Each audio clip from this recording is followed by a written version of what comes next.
Olá pessoal, tudo bem? Marco Oliveira, GAIEP Brasília. Hoje eu vou trazer aqui para vocês um videozinho falando um pouco sobre queda de tensão. Bom, queria fazer uma pequena introdução da queda de tensão. Ela é baseada na norma 5410, né? E aqui a gente tem os limites para que essa queda de tensão aconteça. Então eu montei um diagraminha aqui, baseado no item 6.2.7 da NBR 5410, que estipula uma porcentagem mínima de queda de tensão admissível, no caso para esse circuito aqui. Então, no caso desse diagrama, a rede é uma rede de baixa tensão, né, um transformador na rua. Esse transformador alimenta o quadro de medição, onde tem aqui o nosso relógio. Desse quadro de medição, ele sai e vai para um disjuntor do quadro de distribuição de força. Do quadro de distribuição de força, ele vai até uma chave seccionadora de proteção do quadro e do motor. Dessa chave seccionadora, ele sai para o quadro de distribuição do elevador e daqui vai dar o comando para o motor. Então, nesse trecho aqui do transformador até o quadro de medição, eu tenho uma disponibilidade de 1%. Então, eu posso ter uma variação de 1% sobre a nossa tensão. No caso, que estamos falando aqui de Brasília, 220 volts. E daqui do transformador até o ponto terminal final, que seria o motor, eu tenho mais 4%, totalizando 5%. Então eu posso ter uma variação de até 5% da tensão que não estaria afetando essa minha queda, dos meus cálculos e tudo mais. Bom, os valores padronizados pela ANEEL para fornecimento 220, ele se baseia no módulo do PRODIST, o módulo 8, e ele é dividido em 3 partes. O que a gente chama de atenção adequada, que seria um mínimo de 202 e um máximo de 231. Uma tensão precária, que estaria entre 191 a 202 para tensão de subtensão, e 231 até 233, que seria uma tensão de sobretensão. E uma tensão crítica, que estaria, no caso de subtensão, abaixo de 191 volts e na sobretensão acima de 233 volts. Então, vou apresentar aqui o cálculo para vocês dessa queda de tensão de uma situação que a gente criou aqui. Bom, então vamos lá. Queda de tensão NBR 54. Nessa tabela eu coloquei aqui as grandezas, a abreviatura, a unidade e o valor que a gente estabeleceu para esse cálculo aqui. Muito bem. A primeira coisa que nós vamos fazer é o cálculo da resistência do cabo. Então, o cálculo da resistência do cabo, qual é a fórmula? A resistência do cabo vai ser igual a tensão vezes a raiz de 3, porque nesse caso aqui é trifásico, vezes a resistividade do cabo, que é o ρ, dividido pelo S, que seria a seção do cabo.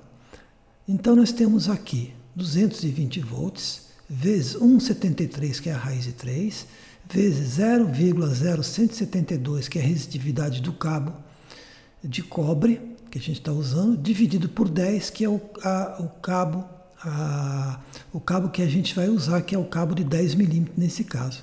Então a gente chega no valor de 0,65 ohms.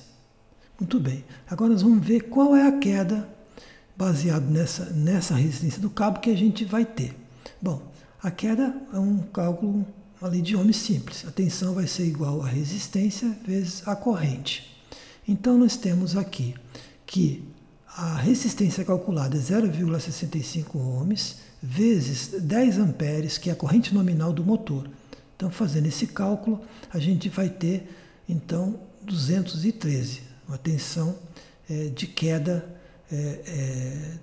desse trecho do motor. Então, isso equivale a 6,55. Uma informação importante: o motor, ele tem, para trabalhar, ele tem que ficar acima de 200 volts e a menos que 231. Então, isso aqui é a faixa de tensão de trabalho ideal para o motor. Bom, de posse desses valores, então a gente vai calcular o cabo, a seção do cabo. Então a seção do cabo ela é dada por S, que seria a seção do cabo, a resistividade do cabo, vezes o comprimento, esse C aqui é o comprimento. Esse comprimento, o que ele vem a ser? Justamente, nesse caso nosso aqui, ele vai ser esse comprimento aqui, ó, tá? Do relógio, do quadro de medição, que passa pelo quadro de distribuição de força, sobe, no caso aqui, nesse caso é um elevador, então ele vai estar lá em cima na casa de máquina. Então ele vai, sobe, chega no quadro, é todo o comprimento do cabo que é considerado. Então nesse caso nós consideramos nesse exemplo 100 metros de cabo, vezes a corrente do motor nominal, vezes a raiz de 3, né, que é no caso por ser trifásico, né? Depois a porcentagem de queda que a gente estabeleceu, que é esse trecho que eu comentei anteriormente, então eu considerei 4%, vezes 220 volts. Então, fazendo todo esse cálculo, a gente chega aqui a um valor de 10,14, ou seja, eu teria aqui um cabo de 10 milímetros, tá, aproximadamente, para a gente utilizar nesse cálculo que eu fiz aqui. E esse valor aqui de 8,8 é justamente o valor da tensão de alimentação, ou seja, 4% de 220 seria os 8,8%, 8,8 volts que a gente está apresentando.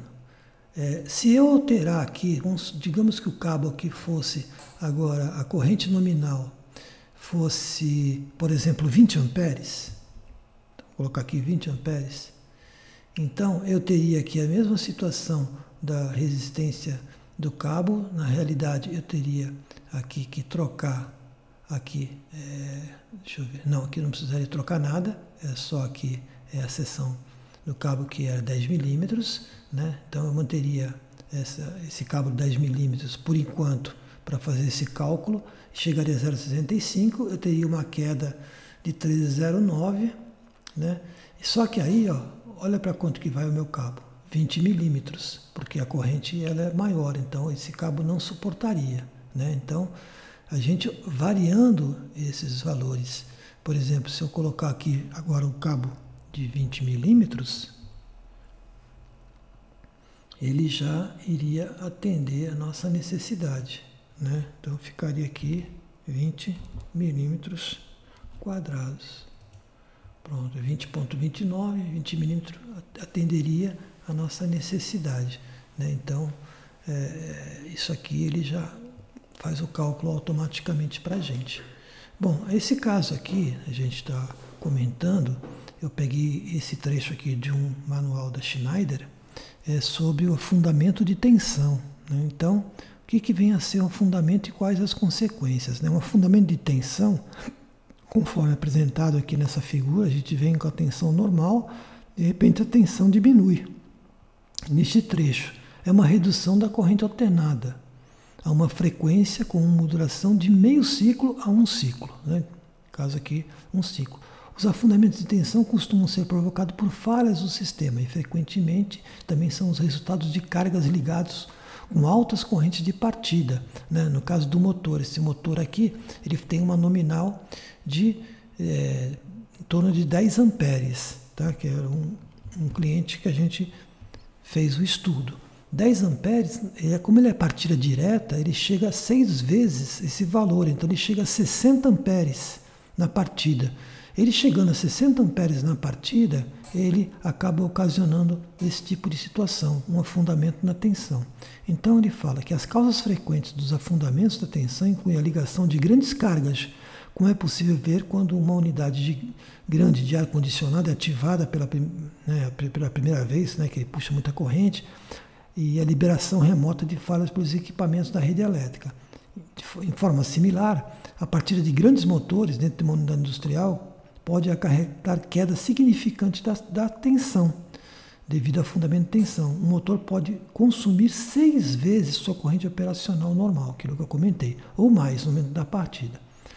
Então aqui é um comentário sobre o fundamento de tensão. Então é isso, pessoal. Queria mostrar isso para vocês. Obrigado mais uma vez. Tenham todos um ótimo dia.